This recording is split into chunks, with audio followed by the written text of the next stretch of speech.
Saying that Surf, him and Tay Rock, that's like the dumbest team I ever heard because y'all don't even it's just like they're saying they might be the most dangerous. A lot of people say they might be the most dangerous tour, even though we ain't never seen it. They never seen them. That's all because it's a good idea. Yeah, it's a good idea. That's why. Good. That's because it sounds good.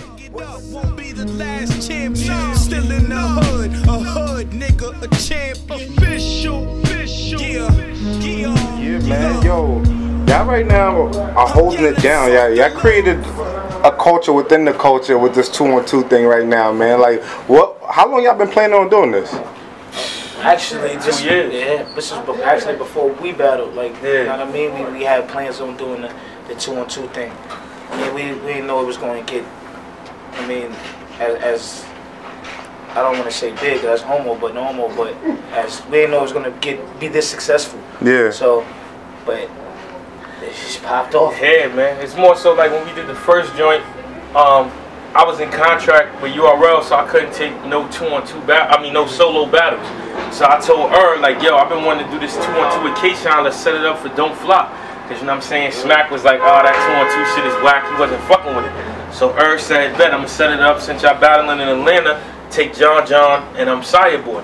We went out there, we did the battle, you know what I'm saying, it was good, and then on the Twitter, and Facebook, Instagram, niggas just started hitting niggas like this is the greatest shit I ever seen.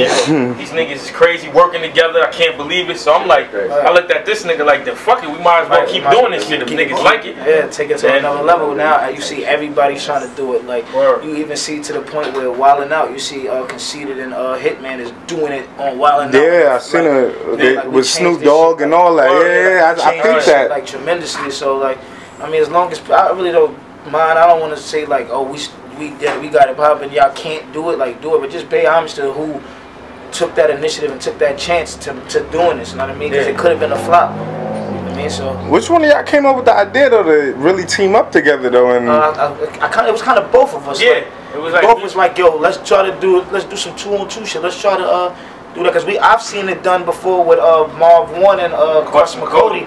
So I'm like, oh, that's dope. I'm like, yo, who could match that shit with me, like that I could do it, like no homo. Like I'm like, oh yeah, bro, let's do this shit. Like both was like, yo, let's do this shit. It really wasn't nobody that had it in their mind first or whatever. It was more so at the same time. Cause I've been watching Il Mac, Thesaurus, all them niggas for years. So I was like, yo, we could bring this shit back. Cause you know what it really is that when niggas used to do 2-on-2s, they used to do 8 bars, then 8, 4 and 4. Right? We made it to line, half line. So now you just looking like, this shit is crazy. Like the chemistry is just different. Like anybody could say, yo, I'm walking to the store. He said, I'm going to get a dog, or I'm going to da-da-da. I'm walking to the store, going to get a dog, going to get it. Well, like, we doing it way different than anybody. Like, you know what I mean?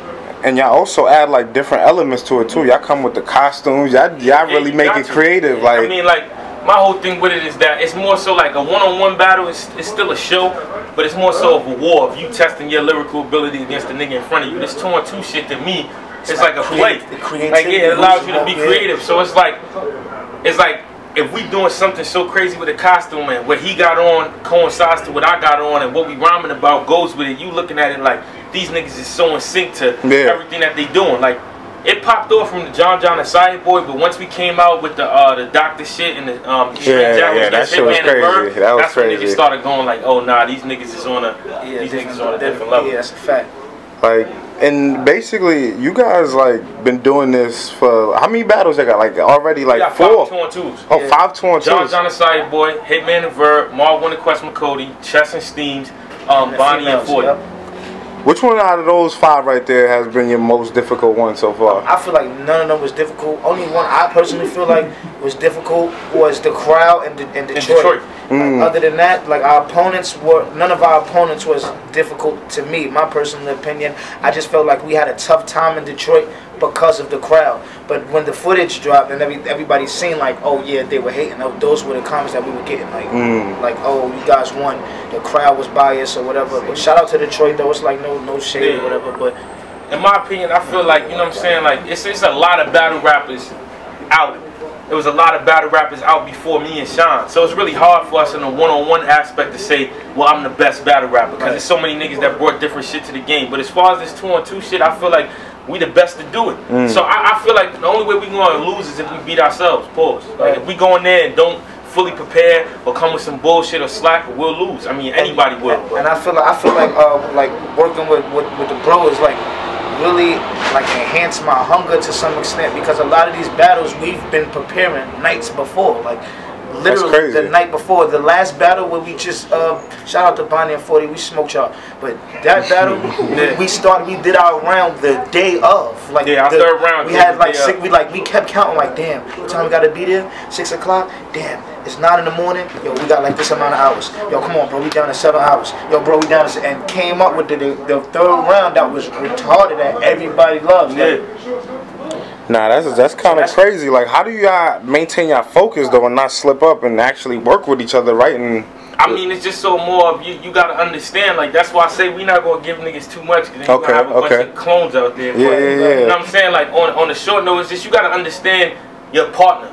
What I mean by that is that me and this nigga is friends, so I understand what he does well, I understand what I do well, and we know what we both don't do well that the other one is gonna do. And when you combine that and you understand your strengths and weaknesses, niggas can't fuck with you. If I got 50% of being a perfect battle rapper and he has the other 50%, when we 100 when we together. Like, how do you feel about certain battlers saying that shit don't count? 2-on-2s don't really count. Why? Like, made it count. Why? We made it go to like, why don't it count? Yeah. Because they feeling like y'all working with each other, and you know, battling should be a one-on-one. See, this is the thing. See, and that's what I don't get. I don't respect, because people think that, oh, it's so easy. It's not. Because if one of y'all mess up, y'all fucked up the whole round. You gonna fuck the other nigga up. Then you gotta be on point with him. Y'all can't, like, it's not as when you by yourself. You can take your time to take a break, like take your time to mellow out and get back into your shit. If your partner is on 10. You can't be like, you have to keep it up with him. You got to know, like, if you watch us, it's like to the point where we so in sync with it that we don't even know what each other's going to do, but we know. Like I walk away, like after the line hit, we'll just split. Like, that shit don't even be rehearsed. Like, that's crazy. We'll split and then come back to the middle of the shit. Look at each other, start going right back at, like, just knowing, like, that shit is not easy. Like, so I don't see how it doesn't count. Like, and a person who probably said it, it's probably a person that's not making any noise right now. I mean, in my opinion, I feel like, yo, just if you look at, like, this whole shit, man, hip-hop, you done heard everybody rhyme, you done heard everybody make every type of track, damn near you heard every punchline, so it's all about being innovative. If we done took some shit that been around for years and made that shit popular now to where URL is about to put it on the biggest stage that they have, Summer Madness, you can't tell me it don't count.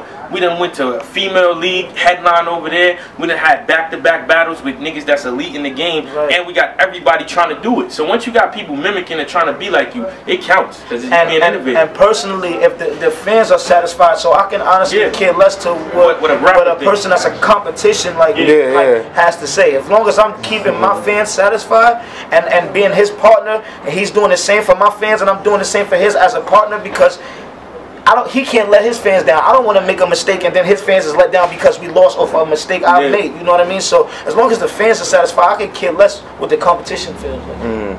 I was listening to a Surf interview, and he was like, yo, if you pay attention, you know, you see a lot of DNA writing K-Shine bars, or K-Shine writing DNA bars and things like that. Like, do y'all really help each other? See, this is what is ignorance and stupidity. If it's a 2-on-2, is one person supposed to write the whole thing? Yeah, that doesn't make sense. Yeah. Like, you feel me? If it's 2-on-2, it's two people that's working on it. Obviously, I mean, that's where you go wrong. Where you put your where you don't put your ego aside and you feel like, oh, that line was hotter than what I said. I might have a certain 4. My first 2 bars out of my 4 may be dope hitters. He might have 2 bars that I didn't think of that rhymes with that. That's hitters. You put all 4 of them, they back to back punches. You know what I'm saying? Like, it's not. Writing for somebody is like, yo, I got round 1, you got round 2, and then that would be harder to do rather than being together. Like, yo, let's put this shit together. Like, yeah, we definitely work together. That's part of a team. But I mean, like, right now, I'm gonna tell you what it is, man. When you see something new and it's hot and everybody fucks with it, it's your natural thought to try to find some type of chink in it or flaw in it. Like, oh, let me see what they do wrong, or let me pay attention to that. But it's nothing you can really say, like, at this moment. But niggas is killing. You know what I'm saying? And Surf. Him and Tay Rock, that's like the dumbest team I ever heard, because y'all don't even it's just like So, he just they're saying they might be the most dangerous. A lot of people say they might be the most dangerous torture, even though we ain't never seen it. They never seen them. That's all because it's a good idea. Yeah, it's a good idea. That's why. Good. That's because it sounds good. When right now people saying, oh, LeBron James and Jordan basketball 1-on-1. People saying, nah, Mike still, because it sounds good. Yeah. It sounds good. Like it's not reality. Yeah. Like sounds good. Alright. Basically, Chess was rhyming and he said a line, and he was like really close to like my cheek or whatever, like his face actually. So I'm like, alright, but then his face like brushed my shit, like so I'm like, yo, bro, back up a little bit. And then he went back up, and he was waiting for Steams like to. I heard it got stopped and everything like that, and you know what really happened there for the people who don't really know what happened. You was there. Short, you feel me? We set a line. There was a little altercation. Got everybody hold, like it wasn't no fight. Niggas didn't get to throw their hands. Wasn't no extra shit, you feel me? Little shoving back and forth. Niggas got rushed off the stage. It was too tense to finish the battle at the moment. Had to be rescheduled. We all done met up, chopped it since, you feel me? Got the business back to where it was supposed to. Me and him, the reason why we good as a team is because we both feed off the negative. So I'm like, I know what's going to get him tight. I'm like, yo, man, that Mr. Wavy shit is kind of close, man. I don't know. He's like, what? It's close? I'm like, yeah, man. Walking with a zombie with it. What you like? I don't know. Yo, that was a little crazy. That was a little crazy. He's like, so what you think gonna happen with Verb? I'm like, I don't know. He's like, bet. What you see, they trying to take away our guns. We're niggas on the crack now, they trying to drain our funds. Calling the war on drugs, politicians under pressure. It's a war on thugs, nature's law versus marshals. Only do bloomies and boutiques, never marshals. So as long as that sun stay shining, sun stay grinding, doing dirt till I find diamonds, doing work like I'm Kobe playing in the finals. That's final. Real talk, a lot of people ask me this question. It's just like, if you know about Player Fly, niggas ask me, if I reach the top, will I forget about them? So I ask niggas, if I don't reach the top, would y'all forget about me?